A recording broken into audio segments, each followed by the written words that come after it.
Philippa, how are you? Hi, Rachel. Hi, how are you? You're in the States? Yeah, I'm in New York. Oh, nice. I was just there. I know we talked a bit on the carpet Oh, at yes, Comic-Con. yes, yes. No, I do. Sorry. Of course, of No, it's course. okay. That was a crazy day. I fully It was a understand. crazy, it was a crazy day. Um, to start, I love not only obviously it's very visually stunning, it's anime and it's Lord of the Rings in an animated form, so it's already going to kind of I was lend going to, itself to it. you hadn't seen it then, had you? No, so I finally have now seen it. But I want Great. to ask you, when you're watching that process, because when I talked to Gaia and Lawrence, they were talking about how when they would kind of hear each other and then they saw the progression and it helped them with their performances.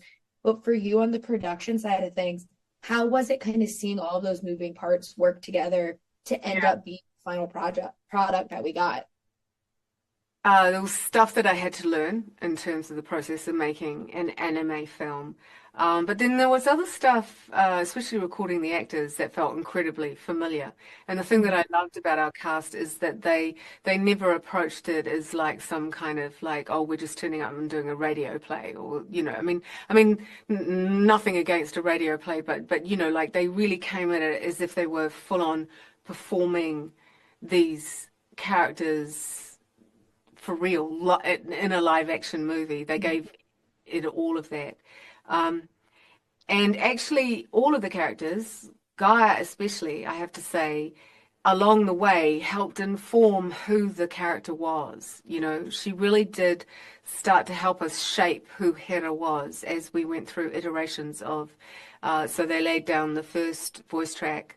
Um, and then, there were areas where we were beginning to shift and change certain moments. And that was starting in part to be driven by her because she really was inhabiting the character.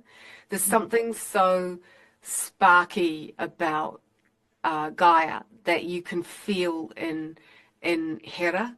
But at the same time, there's kind of a vulnerability there as well that was really interesting to work with. You know, she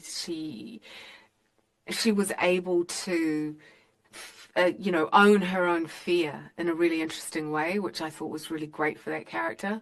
And a lot of that just came from Gaia because she's so disarmingly who she genuinely is, you know. And yeah, so that process was actually incredibly similar to what we would go through with a live action film. With the with anime, what I learnt was that um you need to be you need to be really understand what you're doing. You're not going to get a second go at certain things. You commit to the story. You need to really understand and get underneath that story. Um, and you also need to sort of understand that, the reactions are not going to be received in the same way because Kamiyama's going to be moving the camera in a different way. It's often about the body movement and the reaction of the characters as opposed to like pushing in on the eyes, all of that sort of thing. Um, uh, does change the rhythm of some of the lines, for example. I think you see that, the scene between Hera and Wolf in Isengard. Yeah. That's the perfect example of it, of writing for anime. Yeah. And now that you said radio play, all I can hear is War of the Worlds of Uh, Rohirrim now, and it's the only thing in my brain. no, So sorry. it's okay. I was like, that's all it is. You But know, there, the thing is, actually, great radio plays are phenomenal, and they're so, like great.